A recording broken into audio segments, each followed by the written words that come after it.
오늘의 10분 말씀. 욥기 25장과 26장입니다. 욥과 세 친구들의 마지막 세 번째 대화 중 빌닷의 마지막 반론입니다. 욥의 세 친구들의 이름을 다시 한번 확인해 보면 첫 번째 엘리바스, 두 번째 빌닷, 세 번째 소발입니다. 하지만 특이한 점은 세 번째 대화에서 소발은 등장하지 않습니다. 오늘 본문 빌닷을 마지막으로 욥과 세 친구들의 변론이 끝나게 됩니다. 전장들에서 욥은 두 가지 마음 상태를 고백하였습니다. 첫 번째는 23장에서 본인의 의로움을 하나님으로부터 입증받고 싶어 했음을 고백하였습니다.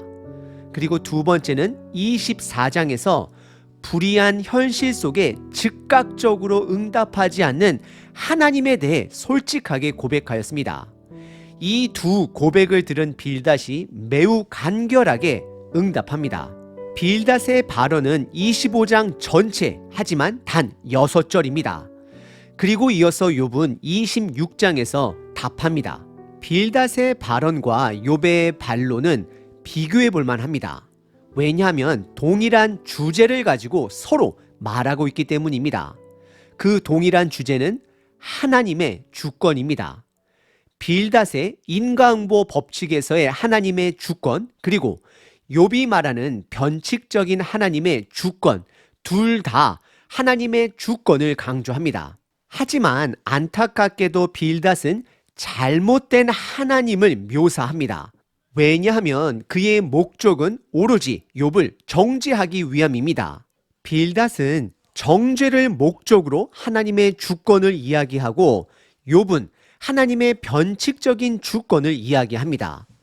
욥기서를 통해 드러난 하나님의 주권을 보기 위해서는 먼저 우리들 또한 겸손해져야 합니다.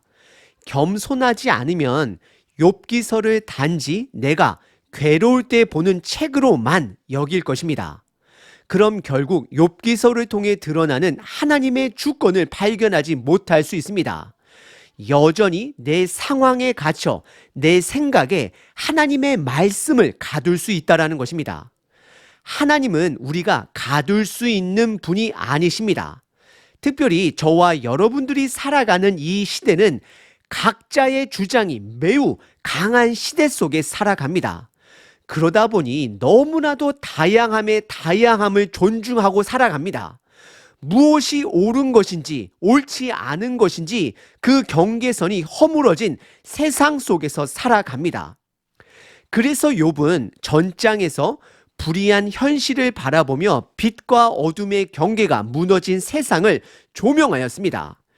비록 하나님이 욥을 의롭다라고 여겨주시고 믿어주시지만 욥기서의 중심 인물은 욥이 아닙니다. 하나님이 되십니다. 욥과 세 친구들이 서로가 옳다라고 주장하는 그 가운데 하나님께서 그들의 대화를 뚫으시고 본인의 주권을 나중에 드러낼 것입니다. 그래서 우리는 스스로에게 질문해 봐야 합니다.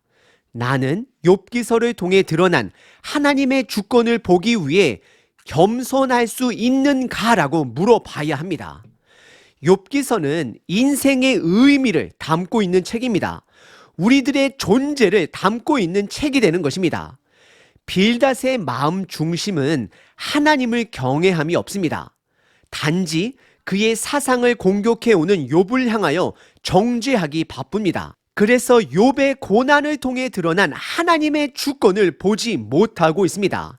혹시 저와 여러분들 또한 하나님의 주권을 나의 목적 성취를 위해 사용하고 있지는 않은지 점검해 보시길 바랍니다. 특별히 빌닷은 의로운 욥을 정죄하기 위해 하나님의 주권을 이용합니다. 오늘 본문을 통해 하나님의 주권 앞에 우리들의 각자의 자세를 점검해 보시길 바랍니다. 오늘 본문은 크게 25장 그리고 26장 두 부분으로 나눌 수 있습니다. 25장에서 빌닷은 하나님의 주권에 뿌리를 두고 욥을 정죄합니다. 그리고 26장에서 욥은 하나님의 주권에 동일하게 뿌리를 두고 인간이 이해할 수 없는 영역 밖의 세계조차 하나님의 주권 하에 있음을 고백합니다. 첫 번째 부분은 빌닷의 마지막 발언입니다. 그의 마음은 욥을 정죄하기에 집중되어 있습니다. 전장에서 욥이 드러낸 불의한 현실에 대해서는 함구합니다. 25장 1절부터 6절입니다. 수아 사람 빌닷이 대답하여 이르되 2절 하나님은 주권과 위엄을 가지셨고 높은 곳에서 화평을 베푸시느니라. 3절 그의 군대를 어찌 계수할 수 있으랴? 그가 비추는 광명을 받지 않은 자가 누구냐? 4절 그런즉 하나님 앞에서 사람이 어찌 의롭다 하며 여자에게서 난 자가 어찌 깨끗하다 하랴? 5절 보라 그의 눈에는 달이라도 빛을 발하지 못하고 별도 빛나지 못하거든. 6절 하물며 구더기 같은 사람 벌레 같은 인생이랴라고 고백합니다. 1절에 수아 사람 빌닷이 마지막으로 반박합니다. 그의 마지막 반박은 매우 간결합니다. 2절에 하나님은 주권과 위엄을 가지셨다라고 말합니다. 그리고 이어서 평화 또한 가지셨다라고 말을 하는데 우선 이 위엄이라는 단어를 살펴보겠습니다. 원어는 파하드라는 단어로 대부분 두려움, 놀람, 공포라는 뜻을 가진 단어입니다. 빌닷이 하나님의 주권과 공포라는 단어를 사용하는 것은 욥을 정죄하기 위함임을 드러내고 있는 것입니다. 그리고 동시에 하나님은 화평을 베푸신다라고 말합니다. 빌닷은 이 화평이라는 단어를 말하며 욥 너가 죄인인 것을 고백하고 회개하면 화평을 누리게 될 것이다 라고 말하고 있는 것입니다. 3절에 뭐뭐 할 수 있으랴 뭐뭐 하지 않는 자가 누구냐라고 말을 하며 지음을 받는 자의 연약함을 강조합니다. 누가 하나님의 군대를 셀 수 있으랴 누가 하나님이 비춰주시는 그 빛을 받지 않을 자가 누구냐라고 말하고 있는 것입니다. 그래서 이어지는 4절에 그런즉이라 시작을 하며 하나님 앞에서 사람이 어찌 의롭다 하며 여자에게서 난 자가 어찌 깨끗하다 하랴 라고 욥에게 쏘아 붙입니다. 지금 빌닷이 말하는 것은 모든 인간이 하나님 앞에서 죄인이다라는 복음의 보편적 진리를 말하는 자세가 아닙니다. 그는 단지 욥을 정죄하기 위해 이 말을 하는 것입니다. 그래서 그는 그의 말에 스스로 올무에 걸립니다. 모든 사람들 안에는 그가 빠져 있다라는 것입니다. 모든 사람들이 죄인이라면 세 친구들 모두가 죄인 아닙니까? 그리고 모든 사람이 죄인이라면 왜 욥에게 의로운 삶을 강요하는 것일까요? 빌닷의 목적은 오로지 욥을 정죄하기 위함입니다. 다른 말로 표현하자면 빌닷은 본인의 신념을 지키기 위해 욥을 하나님의 거룩함을 이용하여 정죄합니다. 그리고 5절에 그 잘못된 마음으로 하나님을 억지로 높입니다. 왜냐하면 욥이 반드시 죄인이 되어야 하기 때문입니다. 그렇다라고 빌닷이 한 고백이 틀린 말은 아닙니다. 단지 그의 마음 자세가 틀렸다라는 것입니다. 그는 5절에 그 당시 인간이 알지 못하는 하늘 세계의 상징인 달과 별을 말하며 하나님 앞에서 달과 별조차 그들의 빛을 드러내지 못한다라고 강조하고 있습니다. 그리고 6절에 그는 왜곡된 하나님을 선언합니다. 빌닷은 욥을 정죄하기 위해 과도한 상상력을 사용합니다. 하물며라고 시작을 하며 사람을 구더기와 벌레 같은 인생이다라고 고백합니다. 빌닷은 이것이 하나님을 심하게 모독하는 것임을 모릅니다. 왜냐하면 단지 욥을 정죄하기에 바쁘기 때문입니다. 한 가지 예로 설명드리겠습니다. 예전에 제가 어머님께 제가 몸을 움직이는 것을 너무 좋아하다 보니 별 생각 없이 엄마 나는 쌍놈이었나 봐 라고 했다가 너 아버지가 살아계셨으면 너 귀싸대기를 한 대 때렸어 라고 말하며 역정을 내시던 생각이 생생하게 납니다. 그렇습니다. 인간을 낮춘다라고 해서 하나님이 높아지는 것이 아닙니다. 하나님은 우리를 사랑하셔서 예수님까지 보내주셨습니다. 우리들을 자녀로 부르십니다. 그리고 그분의 그 일을 우리를 통해 함께 하시고자 초청하고 계십니다. 그런데 우리가 구더기요 벌레라니요. 빌닷의 중심은 욥을 정죄하는 데 가득 차 있습니다. 오늘 본문의 첫 번째 부분은 빌닷이 하나님의 주권이라는 이름으로 욥을 정죄합니다. 두 번째 부분은 욥이 빌닷의 말에 반박합니다. 그는 빌닷과 동일하게 하나님의 주권에 뿌리를 두고 인간이 이해할 수 없는 영역 밖의 세계조차 하나님의 주권 하에 있음을 고백합니다.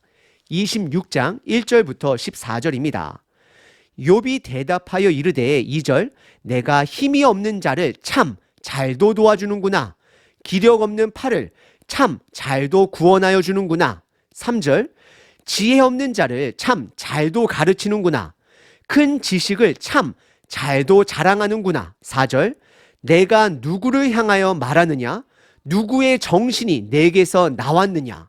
5절 죽은 자의 영들이 물 밑에서 떨며 물에서 사는 것들도 그러하도다. 6절 하나님 앞에서는 스올도 벗은 몸으로 드러나며 멸망도 가림이 없음이라. 7절 그는 북쪽을 허공에 펴시며 땅을 아무것도 없는 곳에 매다시며 8절 물을 빽빽한 구름에 싸시나 그 밑의 구름이 찢어지지 아니하느니라. 9절 그는 보름달을 가리시고 자기의 구름을 그 위에 펴시며 10절 수면에 경계를 그으시니 빛과 어둠이 함께 끝나는 곳이니라. 11절 그가 꾸짖으신즉 하늘 기둥이 흔들리며 놀라느니라. 12절 그는 능력으로 바다를 잔잔하게 하시며 지혜로 라합을 깨뜨리시며 그의 입김으로 하늘을 맑게 하시고 손으로 날렵한 뱀을 무찌르시나니. 14절 보라 이런 것들은 그의 행사의 단편일 뿐이요